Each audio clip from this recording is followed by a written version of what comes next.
каза, че очаква от конференцията Министерството на образованието да бъде подпомогнато с идеи, начини и така нататък. Разбира се, кой знае какво е... не ли е всъщност доказателство, че асоциацията е нещо много сериозно като сила и...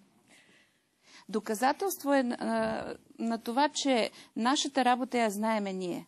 Защото едно е да си учител в България, друго е да си учител зад граница. Съществена е разликата. Така че ние сме минали през много, ние сме изработили една система на образование, едни методики, които тук не се познават, защото условията са различни. И ако се прави нещо, което трябва да функционира за нас, ние сме хората, ние сме капацитетите, които да подскажем в каква посока да се върви и не само да подскажем, да покажем какво трябва да се направи. И всъщност това е един много добър знак, че Министерството на образованието излиза от ролята си, говоря като цяло, от меродавна институция, инстанция, а иска вашия опит, иска Те видяха, че знания. Не могат да бъдат меродавни в нашия случай. Не могат да бъдат меродавни. Те трябва също да се учат. Нали, после български учител в чужбина, той стана човек-оркестър. Нали.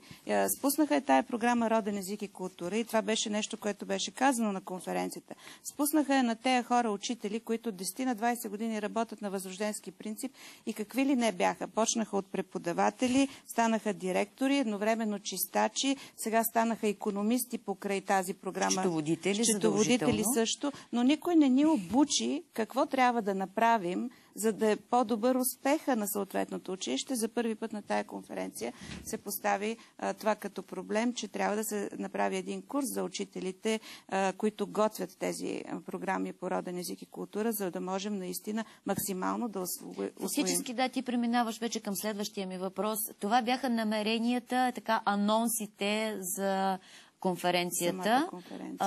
Доколко успя асоциацията, заедно с институциите, които я подкрепиха, да осъществят тези намерения на самата конференция? Всички признаха, че това е най-успешната конференция до този момент. Опита, разбира се, че оказва влияние. Тя беше тази година в Софийския университет. Нека да благодарим и на домакините ни там, защото ни го дадоха безвъзмездно. Много силно е въздействието на тези национални светини. Да влезеш в Алма Матър, то самата обстановка те респектира и това, което казваш там от тая висока трибуна, абсолютно те задължава. Аз не мисля, че всичко, което се каза от тази трибуна, и от министър Игнатов, и от господин Божидар Димитров, и от заместник министъра на външните работи Милен Люцканов, аз не мисля, че това може така да бъде подминато вече. Това са обещания, които трябва да бъдат изпълнявани и ние ще следим за това. И те знаят, че ние ще следим за това и ще го искаме. Нивото на височайше присъствие не спадна спрямо миналата година. Отново имахме двама министри и един заместник. Един заместник министър. Господин Пирински не можа тази година да дойде, но пък аз искам да кажа също, че хората, които имат огромна заслуга за дейността на нашата асоциация, като посланник Иван Станчов, като господин Пирински. Ето виждаме в момента, нашите зрители виждат и кадри от самата конференция. Имат възможност да видят колко много хора са присъствали. Да, нека да довърша, че ние удостоихме със званието почетен член на асоциацията, 3 души с много големи заслуги за утвърждаването на нашата асоциация. И пак повтарям, посланник Иван Станчов, господин Пирински и Велислава Дърева, която също е наш верен съратник в борбата ни. Виждаме в момента председателя на Комисията по образованието или представител на Комисията по образованието. Не успях да разбера. Комисията по образованието беше този народен представител. Да, той е представител на Комисията по образованието. Ние успяхме. Имат възможност да видят, че залата наистина е пълна в аулата на Софийския университет. Над 200 души присъстваха на конференцията. 59 училища със свои представители се включиха в конференцията, от които 53 в чужбина и 6 български училища. 21 обществени организации и фундации също участваха. Мисля, че само по себе си тая статистика е показателна. Добра работа свършихме. Направо мога да кажа. И всички го отчетаха. Ето това е представителя на домакините на Софийския университет. 3 бяха панелите, така наречени. Единия посветен на закона другия на програмата Роден език, култура за граница и третия, това, което каза ти, че е новото всъщност в така, за пръв път толкова категорично го поставяме, не че не е говорено предишните години за това, мисията за връщане, т.е. подготовка на условия в България за завръщане на децата ви в България. Да, за да се разбере тук от обществеността, че нашата цел не е ние да вземем нещо, както каза Камелия. Нашата цел е да върнем, да дадем. Мисля, че за тия години вие сте показали, че връщате. Като че ли обществеността още не може да го приеме това като истина. И затова не искаме да го наложим. Разберете, ние не сме други. Ние сме същите като вас. Предо, това е същото, което се старая почти всеки път в предаването, защото за каквото и да става дума, дали за дружество в Южна Африка или за училище в Молдова,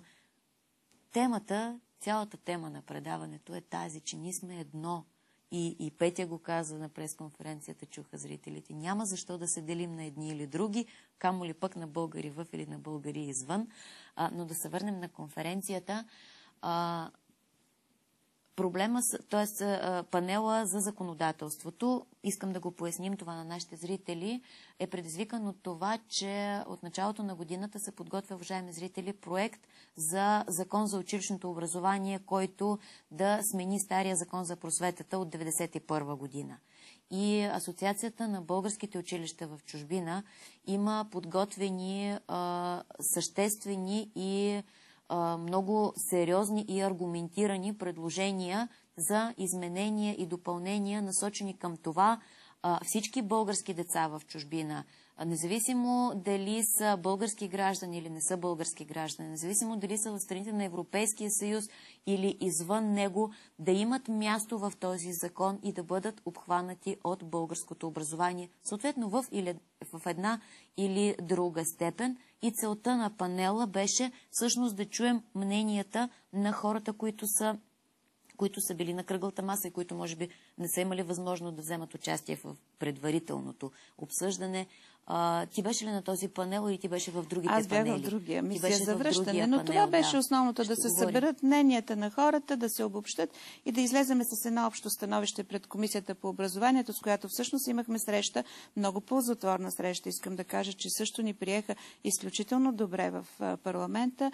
Те очакват нашите крайни предложения, за да бъдат чути в парламента и евентуално да залегнат. Извадихме, така изведохме като тема в конференцията, за да бъде ясно, че тези предложения не са на училището в Лондон или в Париж, че това са предложенията на българското учителство зад граница и на българите зад граница въобще. Да, и смятаме така, може би в разстояние на един месец, всичко това, което е постъпило като идеи и предложения да се обобщи. Да, защото все пак има срок, в който трябва да бъде внесено. Да кажем малко за програмата Роден език, култура зад граница като такава, защото много често от това студио съм споменавала, че за втора година вече има и такъв вид подкрепа от страна на българската държава. Как протече тази годишното писане, приемане на проекти, взаимодействие с Министерството на образованието? Много тежко. Много тежко. Както ви казах, ние не сме икономисти, ние сме хора филолози, какви ли не станахме, за да можем да направим едни сносни проекти, защото от тези проекти зависи съществуването на нашите училища след това. Изключително трудоемка работа е. Много неща сега научаваме. Добре беше, че за първи път Министерството каза своите забележки по отношение на анализа, който е направил след като е получил нашите проекти. Къде грешиме, къде сме успели, какво трябва да се помъчим да поправим. Ние също изразихме нашите становища, какво пък те трябва да подобрят, защото и за тях това беше един първи старт. Така е, чрез трудностите вървим напред. Това, което е хубаво да се знае, Когато за първи път се отпуснаха средства за програмата Роден език и култура миналата година, отпуснаха се 5 милиона и нещо, кандидатстваха 52 училища, не можахме да усвоим цялата сума, усвоихме към малко над 3 милиона и половина. Тази година в условията на криза обаче, парите, които се отпуснаха, са 3 милиона, т.е. много по-малко. Освен това, училищата, които кандидатстват са 112... Това ще да те попитам, знаеш ли колко са кандидатствали? Да, 112, ама защо